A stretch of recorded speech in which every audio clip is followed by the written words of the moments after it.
This episode of the Very Serious Crafts podcast is brought to you by the Embroiderers Guild of America. You're listening to the Very Serious Crafts podcast. We're very serious crafters, and we craft very serious crafts. Very serious. Hello, and welcome to Season 3, Episode 13 of the Very Serious Crafts podcast. I'm Haley from Red Handled Scissors. I'm Heidi from Hands Occupied. And I'm Mollie from Wild Olive. Today we'll be talking about glass cutting, rolled paper crafts, and those places we used to visit for fabric and yarn. What were those again? I don't know, man. Remember that? Nope. It's been a while.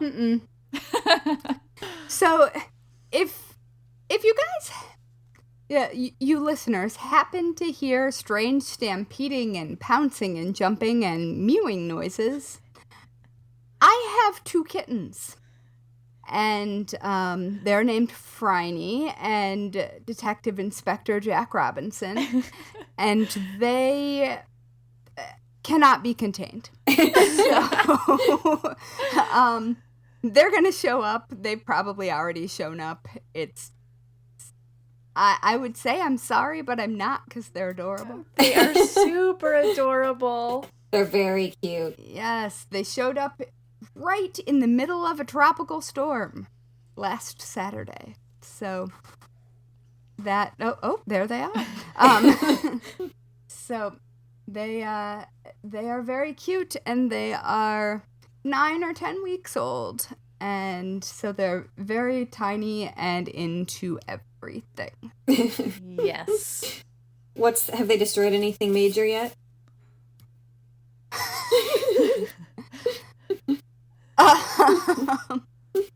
Well, yesterday they managed I'm not entirely sure what happened, actually.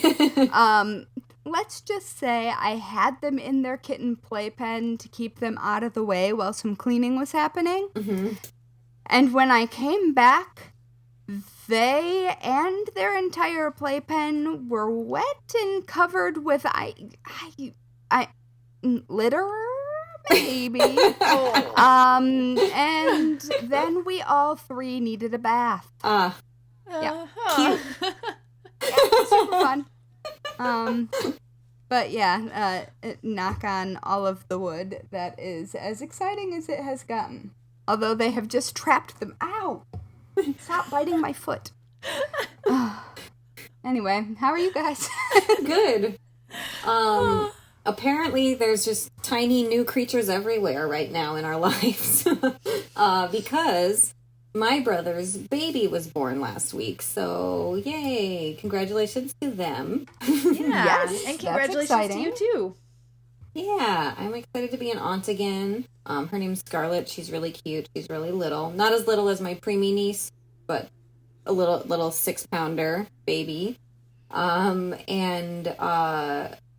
now I have this renewed conundrum of what to craft, what size to craft, whether to craft, etc., etc., etc. Uh-huh. Yes. Yeah. The joys of being an aunt who crafts. We are back here at this discussion again. Yes. Yes, I am under the same conundrum, strangely, although I am not sure if the family member who is procreating has announced this publicly yet. So, it's not me. Otherwise, I'd know. Yeah. But so I feel you. Yeah. Yeah. So if any listeners out there have current, former, interesting baby or toddler ideas, I have a baby niece and I also have a 2-year-old niece. And I've been informed the 2-year-old niece is getting into cooking now and needs a little apron. So that's adorable. Yeah. Any ideas y'all have, just feel free to send them to the podcast. Ooh, a Japanese-style apron would be perfect for a kid that age that goes all the way around. Yeah. Mm-hmm. Yeah, that's really smart. That would be fun. Anyway, I just like them and haven't made an excuse up for myself to make one yet. So I want to live vicariously through you. Well, we'll see. Hopefully I can live up to my aunt expectations. I'm sure you will do just fine. I'll do something. Anyway. Well, I, within the last few days, did something that I never thought I would do. Oh? And that is I did a YouTube live. And Whoa, cool. What? like, yeah, actual video, just me there talking with people interacting with me. I did it as like a special thing for the people who are in my stitching club so that we could have that kind of community element. And it was actually a lot of fun, and I'm probably going to do it again. Definitely for the stitching club people, but I don't know, I might actually do it with, like, just open it up to people who might want to watch me stitch and talk about stitching. I don't know. It was really weird, but it was like, cool. It was fun. So I'm glad that I stepped out of my comfort zone and did that. So yeah. That's so exciting. Good for you. Wow. Thank you. I definitely, well, I guess I've done Zoom craft nights, but that's not quite the same thing. No. It's not, well, it was private. So it was like only limited to, who had the link. So that was like a good first step into it. But I will say, like, doing more Zoom calls, that made it a lot easier to transition into this, because I could just think about it as, hey, these are people that I know, and know in air quotes for sure, because, I'm basically sending them weekly emails. But yeah, so it just made that transition a little bit easier for me, and it ended up being really fun. So yeah. And they're people who know you. Yeah. Like, they feel as though they have, like, a personal relationship with you. So it's a bit less stressful, I guess. Unless you're me. That would make it worse. No, it was good. So anyway, That's awesome. Yeah. That's good. So before we jump into talking, we want to give a shout out to some new serious friends of the not so new, Very Serious Crafts podcast, who are now supporting us at patreon.com/seriouscrafts. Many thanks to Heather, Beth, and Michelle. You guys are the best. Thank you. Yeah. Huzzah. So, I don't usually like to go out. I don't usually like to be social.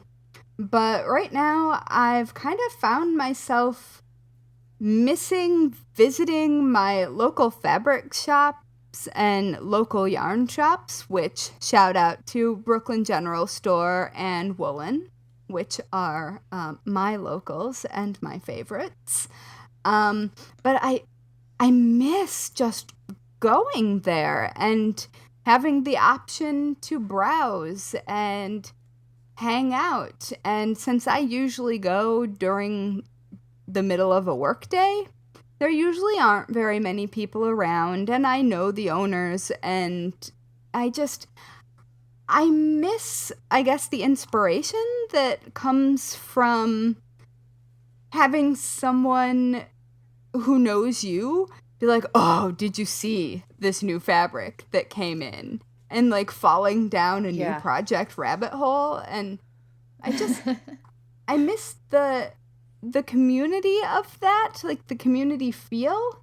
And I feel kind of weirdly isolated, and I know that it's July, and there have been people who have felt isolated since March, but that is not me. Right. But all of a sudden, I'm really missing that, and I'm feeling like I'm kind of in a creative rut, because I haven't just been able to wander around and look at fabric and see what comes to mind. And I miss it. Mm-hmm. That's totally relatable. Yeah. Every time that I think I really miss walking around and looking at all the fabrics, I go, okay, I'm still not necessarily comfortable with the idea of going and spending a lot of time someplace that I don't need to be spending a lot of time there. Right. But even more than that, I'm also like, there's a part of me that, because even if I don't interact with people, right? Like you're just there and you're like interacting with the stuff real time. But like I'm also a little bit hesitant to go and like see what, like my mom had this experience about like her favorite grocery store much earlier on during the pandemic, which, you know, that's funny, a favorite grocery store, but we have those things because we're adults. But anyway, like I almost don't want to experience it with the, you know, the extra anxiety that comes with it, or thinking that shelves might be more bare when it comes to fabric because of mask making, or, you know, all of those things also come into it. Yeah, like, and I want to have true. it be a happy place. What I really miss is how it always has been. Like, I have not been to a grocery store since the beginning of this, because I think that I'm going to see all of the changes. Like, I've been told that there are plexiglass barriers up at cash registers and just a bunch of different things. And I'm fairly certain that if I see all of that, even if I'm doing all the right things, I'm going to have a panic attack. And, like, for real, not just saying that in the colloquial way, but I think that I will panic. And so I also don't want to experience my local yarn and fabric shops like that. Yeah. But they also haven't been open this whole time. Right. So they're just now, I think both of my locals are doing like by appointment limited numbers of people, and definitely have like sanitation in place and things like that. But I don't know. I both really, really miss it and am totally afraid to go. That's also not the case everywhere. Oh, no, of course it's not.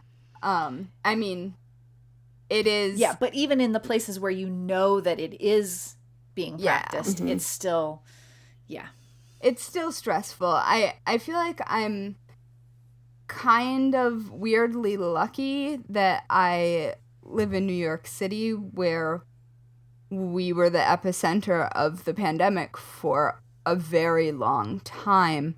And so we've had all of this time to have it be second nature. And it took so long for any of these things to even be able to start to reopen that, like, we're used to avoiding people.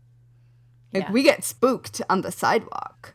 So it's almost, I think, an advantage, at least as far as people really truly enforcing social distancing and cleanliness practices, that we already went through how bad it gets. Yeah, the gravity of it is real there. Yeah. That's exactly what I mean. Like, there's no question in anyone's mind that a deadly thing is still and has been happening. Yeah. Because when you live in a city like New York with a population density like New York's, everybody knows someone. I'm sorry. What is happening? It's not me. That is my cat wanting to join the podcast. Come on. Hi, kitty. Meow. How are you, Darcy Cat? That is the cutest. Sorry, Oh my friends. goodness. She sensed we were talking about something anxious and came to rescue us. Yes, that must be it. So in an effort to work with some of the materials I find myself with around the house, like items that I'm realizing now during shelter in place that are commonly recycled, but could be craft supplies, I'm finding that there's a few items that I'm setting aside more and more to try and do crafts with. And I realized that glass bottles were starting to become a favorite. Like colorful, like bottles that are colorful, bottles that have an interesting label, you know.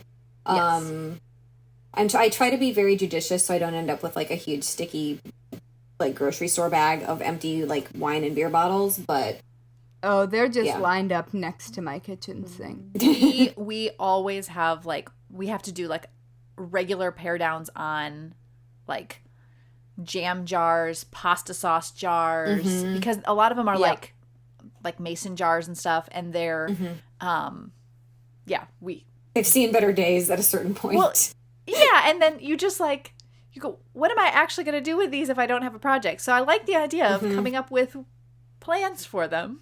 Yeah. The problem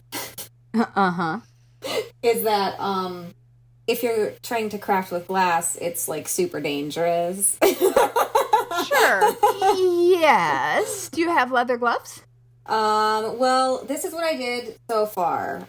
So I have no training in like working with glass at all, but I wanted to do something simple, like let's just see if we can cut a bottle in half or drill a hole in a bottle, and then I could do things like propagate plant cuttings with them, but only need like one bottle. And then if it's a wine bottle, it won't be as tippy because it's bottom heavy, etc. So I'm just trying to also learn how to cut these glass bottles because I have a lot of ideas for like plant designs and lots of designs for plant propagation stations and things, and even like yarn bowls that I just want to play with. Again, I've said it before on the podcast, I just keep coming back to being more interested in trying to create with recycled materials, and other than those zip ties. And that's such a good thing for right now. Yeah. So all that to say is I started watching some YouTube videos and other tutorials because I didn't want to just go into attempting to cut glass blind. Yeah. And there are several common methods. So for the first attempt at cutting just a hole in a wine bottle, I used a butane torch like you use for making creme brulee, like for torching the top of it, making it all crispy. Oh, yeah. And then you need butane for that. And so there's a safety issue there a little bit, and safety gloves. But it's also probably one of the safer hand methods. Yeah. Well, I mean, I tried it out. I was unsuccessful. If listeners haven't guessed by now, but I tried. I scored. Well, it's good for finishing rough edges.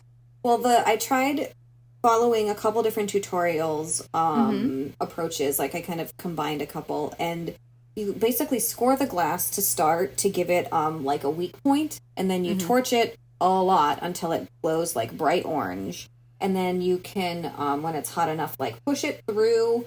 Or you can break it off in some glass. This is not a tutorial. I'm just talking about what I did.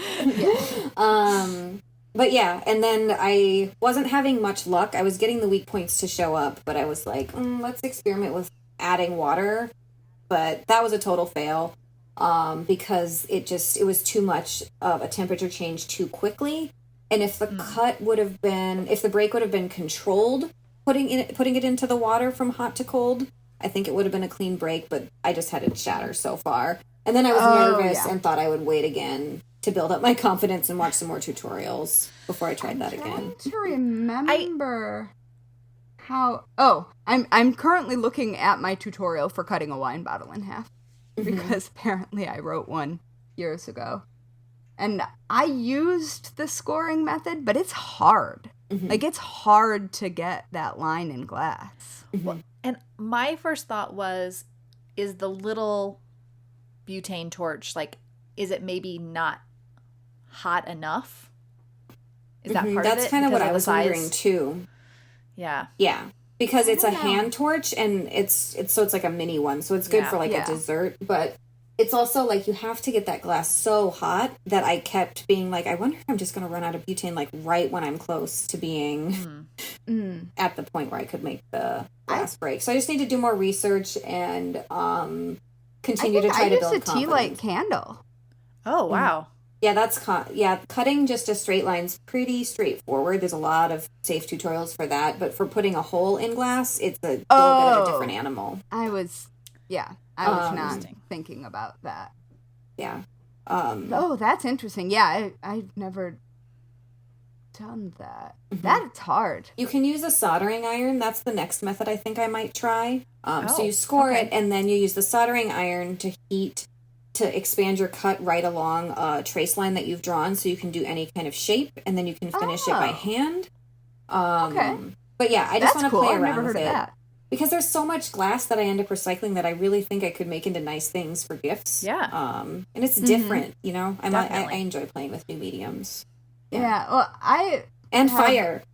Yes. I have a collection of bottles, but it's eventually to use with my microwave kiln to make necklace charms. And I've been, almost a decade at this point. It has been on my tutorial list. Probably since I took the class that inspired me to write the wine bottle. My wine bottle tutorial is a planter tutorial. But, Mollie's cat's taking a bath in the background. It's like full up there. I just all of a sudden like realized what is That's going really on behind me. Like a pork chop. Sorry. I cannot wait, though, to hear more about the cutting the hole in the glass. Yeah. I wasn't, that's not what I was picturing. At first, I clearly wasn't listening. But cool. Yeah. But I think based on my research, my husband is like, he's like against all of this, by the way. Hey, honey, I'll try not to kill myself. But the easiest approach I've seen is buying like a $10 set of glass drill bits that just go on your power tool, like on your drill, and you just run a little stream of water that you can rig up with a punctured water bottle over it, and you just have it in a bowl of water, and you just slowly drill, and the trick is just pressure, so it doesn't so the hole doesn't blow out on one side or crack the bottle. So I think that'll be the easier approach. Yeah, because you definitely don't want to sand glass without water, because you don't want to breathe that. Yeah. And luckily I have face masks laying all over the place, so Hey! I use those. Safety. Yep. Anyway, so Ed is very against this, but I'm very excited about it, so I think it sounds pretty good. Ooh, you know what I've heard, but I haven't tried? That maybe you want to try with fire? Scoring and then tying a piece of twine, like cotton twine, around it, and then lighting the twine on fire. I've seen that with acetone. Yeah. And then once it goes all the way around, then you can just acetone acetone as an accelerant. Yeah. Like you can put it on the string and just Terrible idea, and I love it. We're gonna need to put like a disclaimer lot on of- this episode. Yes. Don't do this. We're anxious and we talk about fire. Boy. Yeah. And Heidi, And accelerants. Let's not. your laugh to go with that like fire is pretty great, I have to say. I'm really jealous of your blowtorch. It's keep purple. not Cute. for a while. Companies kept trying to send me blowtorches for reasons somewhat unclear. I think it was Make magazine related, but I never got one because I was like, this is asking for trouble. This is asking for trouble. I mean, you probably weren't And wrong. so I'm very jealous. You definitely weren't wrong. No, but still. Yeah. Yeah. Listen to Mollie. She's more responsible than me. Oh, I don't know. I still really want you to get amazing at cutting holes in glass so you can teach me. Okay. That sounds good. Please do. Wouldn't it be cute to also just have like a polka dot like green glass wine bottle and then grow How cool would succulents that out of be? the side? It would be cool. Yeah. Anyway. I agree completely. I have never been more behind a plan. Yes. I like it. I will campaign with Edward to make this glass project happen. And you could fill it with like the little terracotta balls, so it would hold water, but not Interesting. obviously Yeah. come out all of the holes, which I have tried with some variations of luck with like pathos and stuff. Interesting. I like it. Okay, so in the last episode, Haley was talking about making candles with the little roll-up sheets of beeswax. And a small discussion, came around about other types of rolling skills. Yes. And one of the things that I specifically do remember crafting and rolling were paper beads.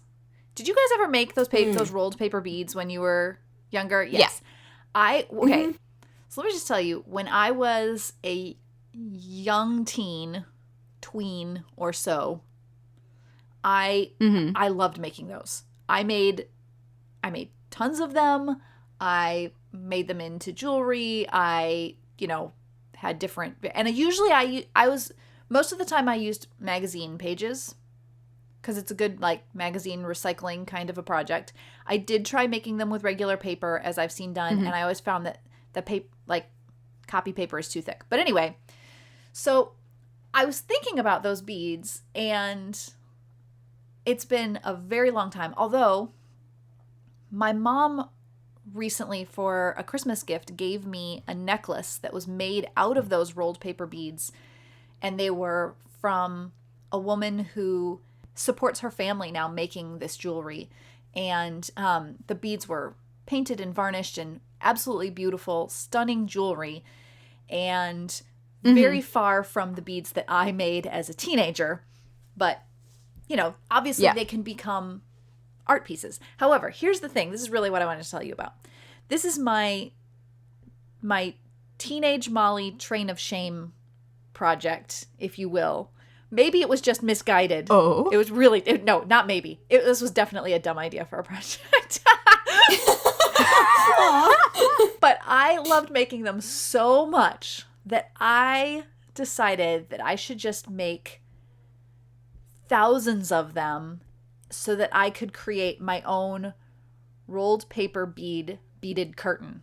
Cool. I knew that's where you were headed, and I am so excited. I had a shoebox that was the thing that I kept my supplies in, and I was just constantly adding to the rolled beads, and then I was going to put the little colorful plastic faceted beads in between them and stuff, and I had a whole plan, and I just made so many beads. And I'm pretty sure that I had calculated exactly how many I was going to need. And even knowing the vast number that was required, I still pressed on. But of course, it's a long-term project. You can't just, this isn't even just do it in a month, really, unless that's all you're doing is rolling those paper beads. So I just had this grand plan because, what teenager doesn't want a recycled paper beaded curtain in their room? And I'm sure my mother was thrilled with the idea. I for sure had a beaded curtain. Well, my room. mom she was fine with the idea, probably because she had beaded curtains at some point in her life, in the 70s or something. But I was going to say, everyone in exactly. the 70s. So it wasn't really a big deal. But anyway, the train of shame comes in that that never was completed. I don't know how close I really was to having enough beads, but at some point, it just sort of, the bin of beads just sat there, and it never became anything. And oh, I think you should make a skirt or a statement vest necklace thing. Well, I have so many plans. The sad thing is that I don't have the beads anymore. They finally went in the trash or the recycling. I don't remember which, but eventually I gave up, and it was I know, it was one of those moments of I just finally admitted defeat. I had them for a long time, though. That's so I probably funny, had them for 10 years before I gave up on it. That's impressive. Anyway, yeah. But I did find, I just love it. When I looked it up, because you can find lots of variations on them now, but when I Googled those beads, I found just as of a couple weeks ago, the New York Times has an article about making those beads. It has a whole tutorial and everything. So I'll put the link in the show notes. Cool. And now I want to do both of the projects that you guys talked about and nothing that I'm supposed to be doing. It's the scourge of very serious crafts. It is. This episode of the Very Serious Crafts podcast is brought to you by the Embroiderers Guild of America. EGA is a community of stitch-minded people who inspire passion for the needle arts through education and the celebration of its heritage. Join today to become a member of the community, gain access to educational opportunities, projects, and more. Learn more at egausa.org.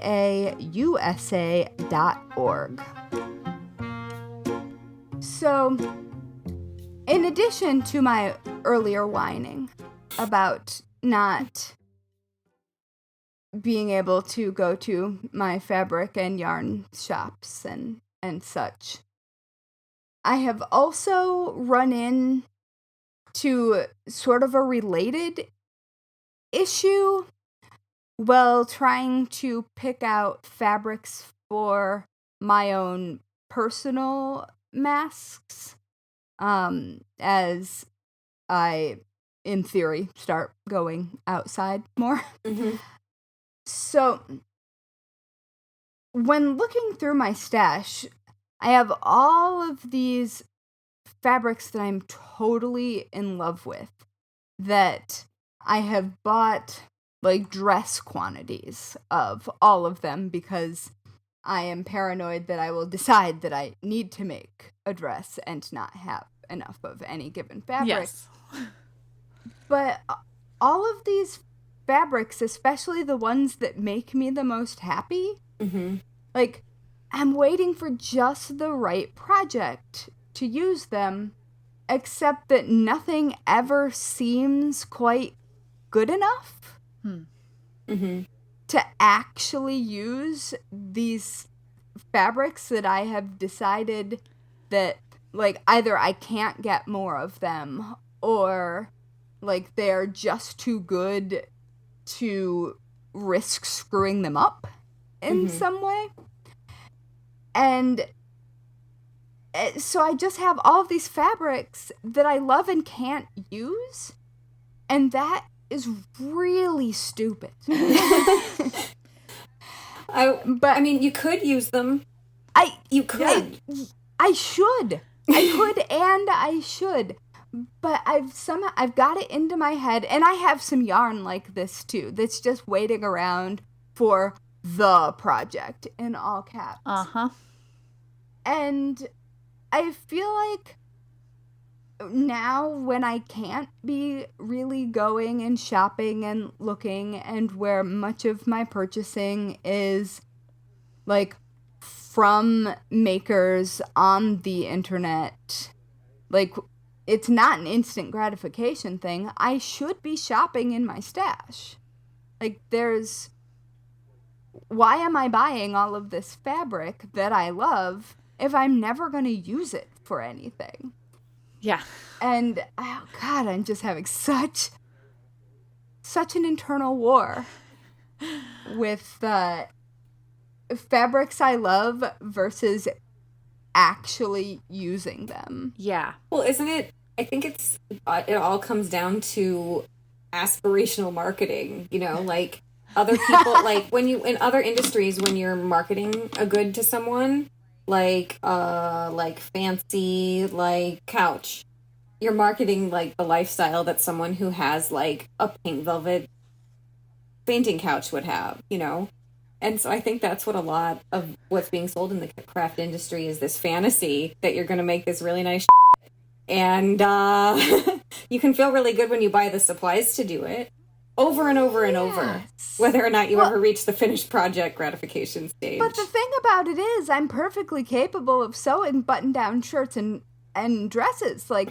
this is not a thing that I can't do. It's just that I'm not doing. Well, and I completely, I completely relate to that. I know that I have fabric that I'm like, and yarn that I'm saving for just the right thing, But I just recently saw, and I cannot remember who it was, someone on Instagram who felt the same way with their yarn, and they finally came to the conclusion, and they said basically, this yarn, I've always thought of this yarn as, well, this is too good to use for this project or that project. And now they've come to the conclusion, this yarn is too good not to use. And I think that that's like the shift that you have to, like, you go, this is too good to be sitting here doing nothing. Yes. And drafting off your point, Molly, I think there's something to be said also for people who have self-esteem tied into what they allow themselves to make with. What you allow yourself to spend on your making is symptomatic of how much value you place on yourself and your passions and hobbies. I know budgets are real, but like, this is real too. But also, for me, I know that like my perfectionistic tendencies come out, where it's like the idea that I might mess up the thing and I will have wasted the supplies. And that is very real when you talk about things that are more costly. That you can't just replace I it could always. just make a muslin and it would be fine. I need to get out of that headspace of these are set aside for fill in the blank. And some of them I actually bought for specific projects. Not that I could remember what projects they are now. Relatable. But it would make me so happy to open my closet and have those fabrics be the things in my closet. And I say go for it, girl. You're worth it. That's what I'm saying. All right. Just pick something. See. Don't be paralyzed by indecision. Yeah, because even if bold. The pattern or dress that you make doesn't end up being like the ideal dress that even you thought of at the time that you bought the fabric, if you love the fabric, then whatever you make out of it, you're gonna love because of that. And I mean, that's fair. I have probably anybody who has ever seen me at any type of event or trade show has seen me either in my typewriter dress or my scissors dress. Neither of those dresses fit me, just for the record. They originally had sleeves, which I cut off because at the time that I made them, I did not know how to do a full bust adjustment. And like, they look fine. They look fine when worn with a cardigan. But they aren't perfect. But I love them. And you're totally right. And I mean, I made those, a decade ago. And you've I enjoyed have them 3 all of this them time. that are the same dress. Yep. And I have worn them so many times. And you're right. Sorry. Right. Thank you for telling me to just suck it up and make a thing. I needed to hear that I should just suck it up and make a thing. Again, as always, Haley, relatable content. It's so easy to tell someone else, oh, just make it. It'll be fine. And it is so hard to actually pull something out of your own stash that you have, like, something that delights you when you see it, and then to actually cut into it, like, don't want to. And heaven forbid you pattern match. Oh, gosh. Ugh. And we all know that I want to pattern match. Yes. Yes, we do. Yeah. Well, anyway. While we're talking about just the right fabric for just the right project, allow me to jump in with this episode's gardening installment. Oh, yes, please. That's now become a thing.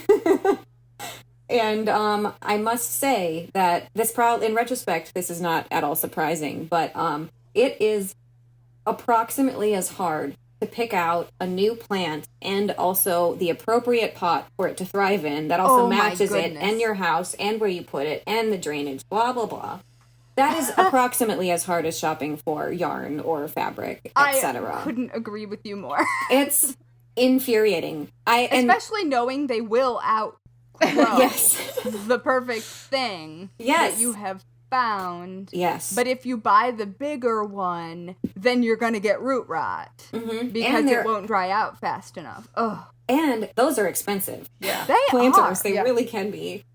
And the ones that I want in my apartment, at least, because snobby Brooklyn. Yeah. So I just wanted to mention that. And also, this brings me back to my campaign to become really good at glass cutting. So many of the more affordable cute pots that you find online or at shops have no drainage at all. I don't know why. Yeah, they are I made see this that all way. the time. I'm like, what? I can tell you why. Yes? Because they are meant to be used with liner pots. So you can remove the plant to water it through and then It would be easily cute put if it they back in the came with container. liners then that were designed to fit them ever. Yeah, that would be nice. They used to. Like, that used to be a thing. I have one set of matching little planters.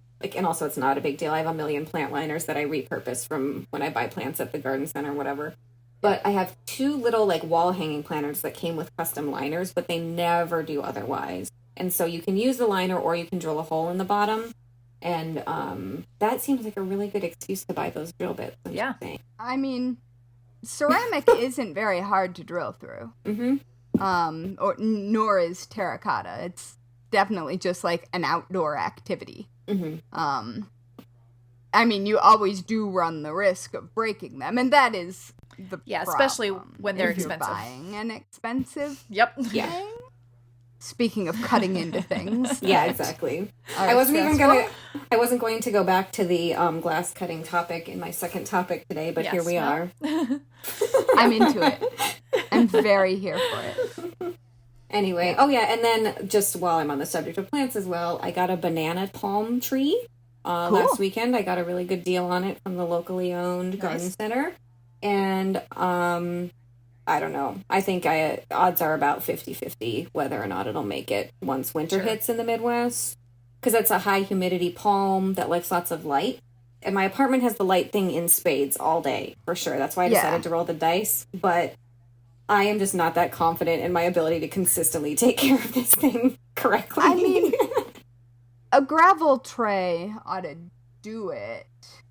My mom always had one in our house growing up. She had one of the big ones that we called it a corn plant. But she had one that she kept having to cut the top off because it would hit the ceiling. Yeah. So it's certainly capable of surviving. My backup I think plan, you can do it.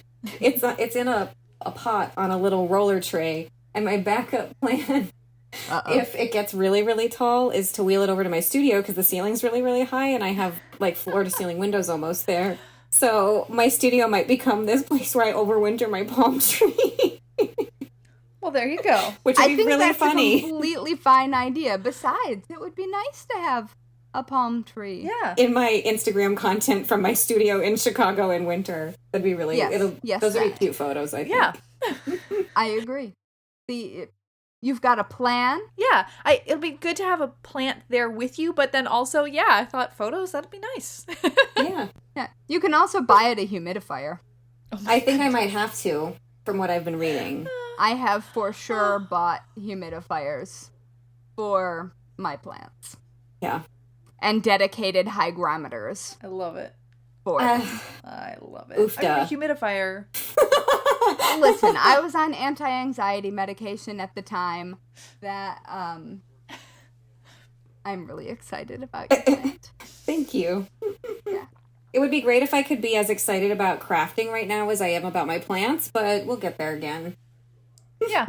Sometimes Be it's all right. plant time. Yeah. Sometimes it's crafting time. I go back and forth between the two also. Mm-hmm. It's usually an either or thing for me. And I mean, I've always, I live in a jungle. And a jungle that shouldn't be able to exist since I also live in a cave. But, plant witch. Yes. I love it. I love it. But, yeah, you can do it. I believe in you. Yay, thank you. I'm in apparently rolled paper mode today for things that I'm talking about, because why not? So I've actually had this like on a list of things that I thought that I might talk about at some point for a while, and obviously I was in the mood to talk about it. So today, quilling. If you are not familiar with quilling, it is like designs made from small, tightly rolled paper, sometimes less tightly. Basically, it's paper rolling that makes designs. And here's the thing. Haley, your reaction to this is pretty much how I normally react to quilling, and here's why. It's because my great aunt, who was an unusual person, she did quilling. And so when I think of it, when I think of the craft, I think of Aunt Marg. And it's not sweet and pleasant. It's always like, oh quilling, Aunt Marg. May she rest in peace. I mean, that's just. I feel that way about quilling without Aunt Marg, so. I don't know. It was always very much, and it probably was because she was working from like kits or something. It felt very prescribed, tiny little flower things. And I don't even remember, she must have made some like wall art or something, but because of my perception of it and the connection there, I have never tried it. I don't think I've ever had the supplies for it or anything. I do remember it was probably like at Michael's or Joann when you would see the packs of the quilling papers all prepped and everything. And I remember looking at it, but I never actually did it. And at some point I was having a conversation with my friend Katie about this subject, and she told me about a quilling artist, and everything changed in my head. So the artist is, and I'm going to, I think the pronunciation is Yulia Brodskaya. And this is not like Aunt Marg's quilling. At one point, I realized there was she designed. This is beautiful. Yeah, this is modern. It's bright colors. It's all kinds of different styles and some really large pieces. At one point, if you live in the United States, you may have encountered a postage stamp that had her artwork on it of a heart or something. Yeah. Yeah. And I remember seeing it at the time. I did not make the connection that that's really what that was. Wait, no, I have. My mom bought a bunch of them. They're beautiful. Yeah. I did not make cool. the connect between those two things. But once you see her work, I honestly think everything changes because it's really stunning. And then as I was looking at her stuff again more recently, she shared a picture by another quilling artist named Amy Crane. And you guys have to, I put this link up. You have to click on it and take a look at this. You will be amazed by this piece. It does not even, you wouldn't think it was quilling when you first saw it. That's quilling? Holy Wow.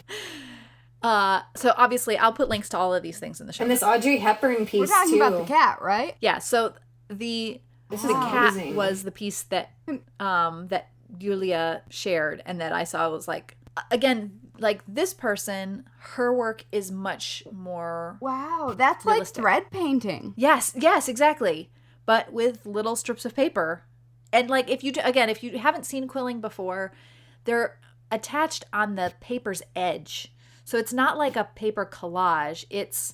You're seeing the edges and then like that little bit of the side of the paper. That's what gives you the view of it. But it's just, I mean, I can't even imagine how many little strips of paper are in this cat. It's perpendicular. Yeah.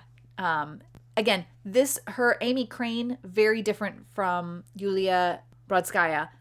One very modern, one much more realistic kinds of things, but both are, I mean, this is using a craft medium to make stunning art pieces. Yeah.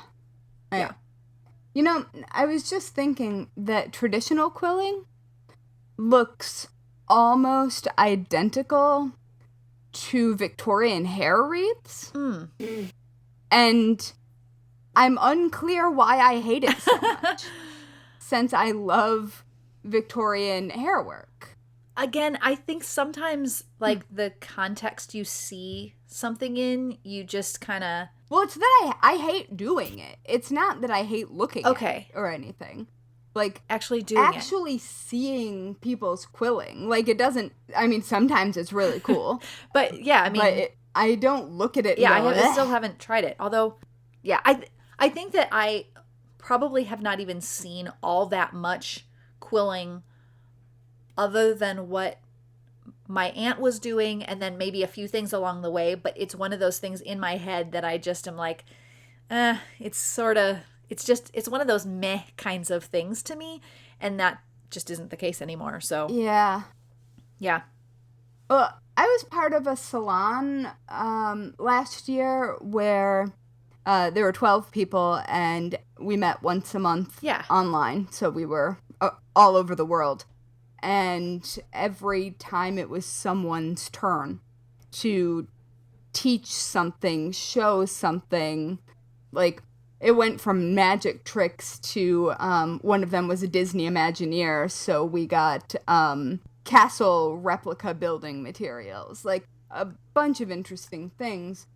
But one of the people very cool sent us quilling stuff, and like with no instructions at all, just with the idea that we would hang out and talk and play and try to make creative things with it. Yeah. And it was I just wasn't good enough at it to be precise enough. Right. That's why I don't like it. And like get glue stuck on my fingers, and then it would stick to the paper, and then it would move the thing that it took me 15 minutes to get to stay there. Anyway. So I'm sure quilling is very nice and relaxing to some people. It is not to me. I'm also on a medication that makes my hands shake. So that's not helpful. That makes it less fun. Yeah. Yes. But anyway, so I guess I should not maybe harass quilling quite as much as I want to. Well, I've harassed it on behalf of my Aunt Marg enough, apparently, so. Not on behalf of her, directed towards her, I guess. You have to try it. Maybe I'll send you my quilling supplies. I probably, what I should have found is, there we go. Here's a quilling What tool. I should have done was found an example of the stuff that I, like, think of in my head so that I could compare it with what people are actually doing with it. And then it all makes sense. Or maybe it's still in my head. It's possible that I have a photograph of my failed attempt if you want to use it without calling out someone you might make mad. True. Anyway. Quilling. Quilling. So beautiful, though. Yeah. Modern quilling. It is. Well, and when done skillfully, it's lovely. I think, the fact that you said modern quilling, it also, part of that is like how just like some vintage crafting, we look at it now and go, what in the world were people thinking? And they may do that for us as well. So things just change over time. But anyway, we can only hope. I feel like now I want to explore quilling, but in the mode of Victorian hair work. Yeah. That could be very interesting, especially like the 3D. There's a really traditional headstone and weeping willow, usually 3-dimensional scene that I think could be really cool. Nice. With the right. Anyway, maybe quilling will redeem itself in my eyes. It could. Anyway, still bad at it. We have faith in you. But on that note, we should wrap this up. Yes. For today. Okay, fine. So, as we end today's episode, we'd like to give a final thank you to our sponsor, the Embroiderers Guild of America. And again, you can learn more about them at egausa.org. And thanks for listening to the Very Serious Crafts podcast. You can follow us on Instagram and Twitter at Serious Crafts and on Facebook at Very Serious Crafts.